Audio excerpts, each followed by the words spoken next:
یا رسول اللہ علی آلک و اصحابک یا حبیب اللہ الصلاۃ والسلام علیک یا نبی اللہ وعلی آلک و اصحابک یا نور اللہ۔ درود پاک پڑھنے کے بے شمار فضائل و برکات ہیں۔ سرکار دو عالم صلی اللہ تعالی علیہ وسلم کا فرمان عالی شان ہے کہ جو کوئی شخص جمعہ کے دن 200 بار درود پاک پڑھے اس کے 200 برس کے گناہ معاف کر دیے جاتے ہیں۔ سبحان اللہ۔ علماء فرماتے ہیں کہ جمعہ کے دن اگر کوئی ایک نیکی کرے تو اسے 70 نیکیوں کا ثواب ملتا۔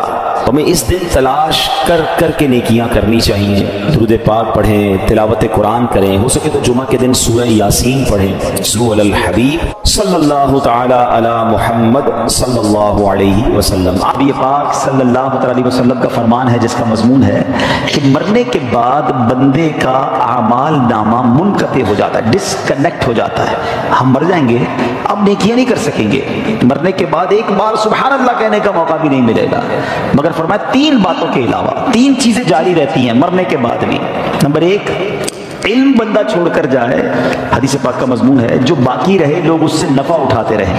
تو علماء کتابیں لکھ کر جاتے ہیں، طلباء چھوڑ کر جاتے ہیں، پھر پیچھے علم چلتا رہتا ہے اور ان کو قبر میں ثواب کا تحفہ ملتا ہے۔ دوسرا فرمایا صدقہ جاریہ، بندہ زندگی میں کوئی ایسا کام کر جائے، صدقہ جاریہ والے، مسجد بنا دی، مدرسہ بنا دیا، کنواں کھدوا دیا، درخت لگا دیا، بہت سارے ایسے کام ہیں جو جاری رہتے ہیں، تو بندہ دنیا سے چلا جائے گا، وہ نیکی چلتی رہے گی، اسے قبر میں ثواب ملتا رہے گا۔ تیسری بات نبی پاک علیہ السلام نے فرمائی وہ یہ ہے کہ جب نیک اولاد ہو اور وہ مرنے کے بعد والدین کے لیے دعائے مغفرت کرے، ایصال ثواب کرے، تو مرنے کے بعد والد کو یا اس کی والدہ کو قبر میں اس کا ثواب ملتا ہے۔ سبحان اللہ۔ اور پھر اولاد حافظ قرآن ہو، اللہ اکبر۔ حفظ قرآن کے فضائل اس قدر بیان ہوئے، احادیث کا مضمون ہے کہ جو حافظ قرآن ہوتا ہے نا، وہ حافظ قرآن جس نے قرآن کو یاد کیا، اس کے حلال کو حلال جانا، اس کے حرام کو حرام جانا، بروز قیامت وہ اپنے گھر والوں میں سے ایسے 10 لوگوں کی شفاعت کرے گا جن پر گناہوں کی وجہ سے جہنم واجب ہو چکا تھا، اتنے گناہ ہو گئے تھے کہ جہنمی بن گئے تھے، مگر حافظ قرآن ایسے 10 لوگوں کو گویا جہنم سے نکال کر جنت میں لے جائے گا۔ قیامت کے دن جنہوں نے قرآن حفظ کیا ہوگا، قرآن پڑھا ہوگا، ان کے والدین کو جنتی لباس پہنایا جائے گا، جنت کا تاج پہنایا جائے گا۔ وہ پوچھیں گے یا اللہ یہ عزت، یہ اکرام کس وجہ سے؟ فرمایا جائے گا تمہاری اولاد کے قرآن کو تھامنے کی وجہ سے۔ اپنے بچوں کو عالم بنائیں، اپنے بچوں کو حافظ قرآن بنائیں۔ نبی پاک علیہ السلام کا فرمان عالی شان ہے، جو شخص اپنے بیٹے کو ناظرہ قرآن کریم سکھائے اس کے سب اگلے پچھلے گناہ بخش دیے جاتے ہیں، اور جس نے اپنے بچے کو بغیر دیکھے پڑھنا سکھایا تو اللہ تعالیٰ اس باپ کو 14ویں رات کے چاند کی مانند اٹھائے گا اور اس کے بیٹے سے کہا جائے گا پڑھ، جب بھی وہ ایک آیت پڑھے گا اللہ تعالیٰ اس کے باپ کا ایک درجہ بلند فرما دے گا، یہاں تک کہ وہ پورا قرآن پاک ختم کر لے۔ سبحان اللہ۔ بچے کو قرآن سکھانا کس قدر فضیلت کا باعث ہے۔ آج نارملی ہم یونیورسٹیز، کالجز اور دنیا بھر کی تعلیم سکھانے کی فکر تو کرتے ہیں، اے میرے میٹھے اسلامی بھائیوں، کیا اپنے بچوں کو قرآن پڑھانے کی اگر فکر ہے؟ دنیا بھر میں جہاں کہیں ہیں دعوت اسلامی کے مدنی ماحول میں قرآن پاک سیکھنے سکھانے کا بڑا زبردست طریقہ موجود ہے، سسٹم موجود ہے۔ خود بھی قرآن پڑھیے اور اپنے بچوں کو بھی قرآن پاک کی تعلیم دیجیے۔ اللہ تعالیٰ ہم سب کے دلوں کو نور قرآن سے منور فرمائے۔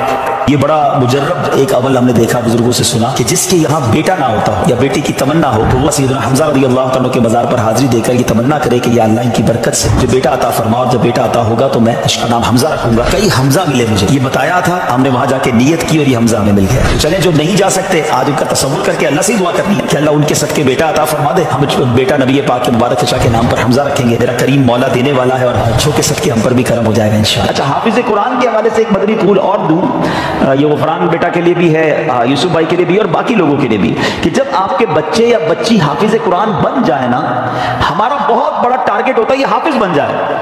میرے حساب سے حافظ بنانا آسان ہے، حافظ برقرار رکھنا مشکل ہے۔ جیسے جیسے عمر بڑی ہوگی نا، اس کی زندگی میں اور مصروفیات بھی آئیں گی، تو اب حفظ بھلا دیتے ہیں لوگ۔ تو اس کا شاندار طریقہ یہ ہے کہ اب حافظ بن گئے، اب مرتے دم تک قرآن یاد رہے، اس کا انتظام کرنا ہوگا۔ روزانہ دہرائی بھی ہوگی، جب کاروبار نوکری پہ لگ جائیں تب بھی روز کا 1 گھنٹہ مخصوص کرنا پڑے گا جو قرآن کو دہراتا رہے۔ ہر رمضان میں مصلی سنائیں تاکہ یہ حفظ باقی رہے، ورنہ چلا جاتا ہے۔ تو اگر آپ کو بچوں کو حافظ بنانا ہے، بنانا چاہیے، لیکن اس کے بعد کا بھی نظام بنانا چاہیے۔ پہلے مدرسے میں پڑھاتے ہیں، حافظ بناتے ہیں، پھر اسکول میں ڈالتے ہیں، وہ جو مدری منا ہوتا ہے بابو بن جاتا ہے، اور اس کے بعد اس کو پتہ نہیں ایسی لائن میں ڈال دیتے کہ وہ سارا قرآن بھول جاتا ہے۔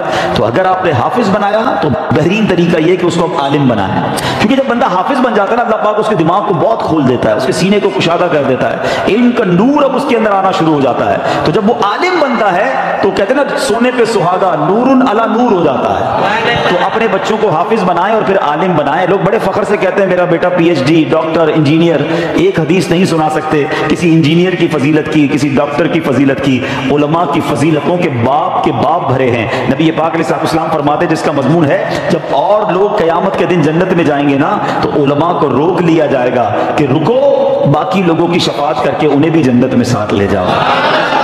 علماء کہتے ہیں جو عابد ہوتا ہے نا، عبادت کرنے والا، نماز پڑھنے والا، نیکی کرنے والا، وہ تیراک کی طرح ہوتا ہے جو تیرتے تیرتے دریا پار کرتا ہے، تھک بھی جاتا ہے، مگر جو عالم ہوتا ہے نا وہ کشتی کی مانند ہوتا ہے، لوگ اس میں سوار ہوتے ہیں، وہ سبھی کو پار لگا دیتا ہے۔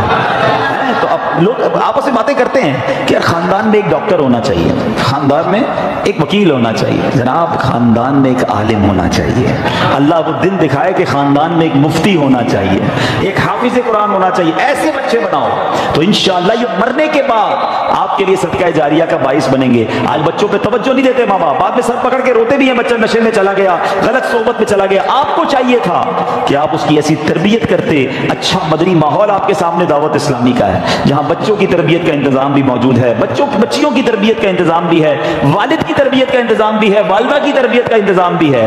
ہر طرف دعوت اسلامی نے مدرسے، جامعات، پھر ماشاءاللہ گھر بیٹھ کر مدنی چینل دیکھیں تو سب کی تربیت ہونا شروع ہو جاتی ہے۔ تو یہ سوچ لینا کہ ہمارے مرنے کے بعد ہماری اولاد اگر نیک ہوئی نا تو وہ کام آئے گی۔ وہ روایت سنی نا آپ نے کہ حضرت عیسیٰ علیہ السلام ایک بار ایک قبر کے پاس سے گزرے، اس قبر پر عذاب ہو رہا تھا، تھوڑے عرصے بعد واپس آئے، اسی قبر کے پاس سے گزرے تو اس میں انوار و تجلیات کی بارش۔ آپ نے کہا یا اللہ پہلے عذاب ہو رہا تھا، اب رحمتیں برس رہی ہیں، یہ سب کیسے ہوا؟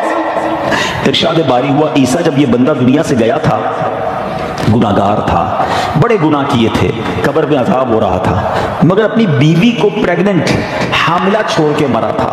اس کے یہاں بیٹا پیدا ہوا اور یہ بیٹا جب تھوڑا سا بڑا ہوا تو مدرسے گیا، اور جب مدرسے گیا تو قاری صاحب نے کہا بیٹا پڑھو بسم اللہ الرحمن الرحیم۔ جب اس کے بیٹے نے زمین کے اوپر مجھے رحمان اور رحیم کے نام سے پکارا، اے عیسیٰ مجھے حیا آئی کہ اس کے باپ کو زمین کے اندر عذاب دوں، میں نے اس کے عذاب کو دور کر دیا۔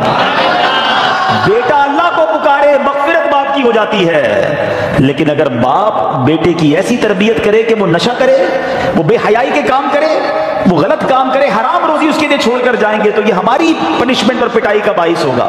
اللہ کرے کہ ہماری اولاد نیک بنے۔ اور یہاں اب میں بچوں سے بھی بات کر لوں کہ جن کے ماں باپ چلے گئے یا ماں باپ بوڑھے ہیں، ایسے کام نہ کرنا جس سے ماں باپ کو قبر میں تکلیف ہو۔ اگر وہ چلے گئے نا تو ان کے لیے خوب اصالہ ثواب کرو، صدقہ خیرات کرو، نمازیں پڑھو، دعائیں کرو کہ اللہ ہمارے ماں باپ کی مغفرت کر دے، ان کی قبروں کو جنت کا باغ بنا دے۔ قرآن کہتا ہے کیسے دعا کرنی ہے، رب ارحمہما کما ربیانی صغیرا، اے اللہ ہمارے ماں باپ پر ایسے رحمت کر جیسے بچپن میں انہوں نے ہم پر رحمت کی، ہمیں تکلیف نہیں آنے دی، اپنے دامن میں چھپا لیتے تھے۔ اے اللہ اب قبر میں ہمارے ماں باپ تیری رحمت کے حوالے ہیں، اب تو اپنی رحمت کی چادر میں چھپا لے، میرے مولا ان کے گناہ معاف فرما اور ان کی قبروں کو جنت کا باغ بنا دے۔ تو بہرحال میں ایک بار پھر مبارکباد پیش کرتا ہوں اور باقی لوگوں کو بھی یہ درس دوں گا کہ اپنے بچوں کو دعوت اسلامی کے مدرسوں میں بھیجیں، جامعات میں بھیجیں، بچے عالم بن گئے، حافظ بن گئے، قرآن پڑھنے والے بن گئے۔ یاد رکھنا میرے آپ کے مرنے کے